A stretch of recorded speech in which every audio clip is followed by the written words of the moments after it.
जय शिवराय. कसे आहात मित्रांनो? श्रीजी वास्तुशास्त्र, ज्योतिष, अंकशास्त्र, आळंदी पांडुरंग महाराज शितळेशास्त्री यांच्या ऑफिसमधून मी विजय पाटील सर बोलत आहे.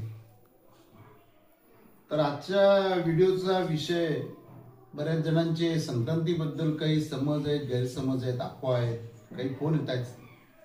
तर त्या संदर्भात जरा थोडीशी माहिती द्यावी असा विषय होता.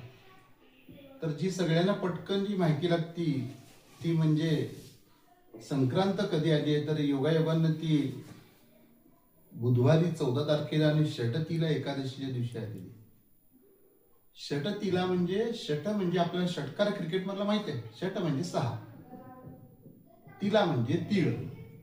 तर तिळाचे 6 उपयोग करा. तिळाचे 6 उपयोग करा म्हणजे काय की तर तिळाच्या तेलाचा दिवा लावा, तिळाचं त्यानंतर मिश्रित तेलाने आंघोळ करा, त्यानंतर तिळाचं होमामध्ये आहुती द्या आणि त्याबरोबर तिळगुळ घ्या आणि गोड बोला. मला वाटते एवढे काही उपयोग करण्यापेक्षा हे आपला नुसतं तिळगुळ घ्या आणि गोड बोला एवढा उपाय केला तरी पुरेसा आहे.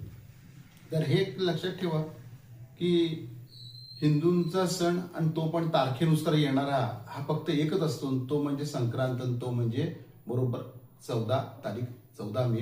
यावेळेस बुधवार पण आहे आणि षटतीला एकादशी आहे. त्यामुळे मग एकादशीला तिळगुळ चालतो का नाही, द्यायचा की नाही, खायचा की नाही, असे काही प्रश्न असतील. तर तसं काही नाही, तर आपण तिळगुळ देऊ शकतो, खाऊ शकतो. ही सगळी कशी आहे की एक नैसर्गिकच अरेंजमेंट आहे.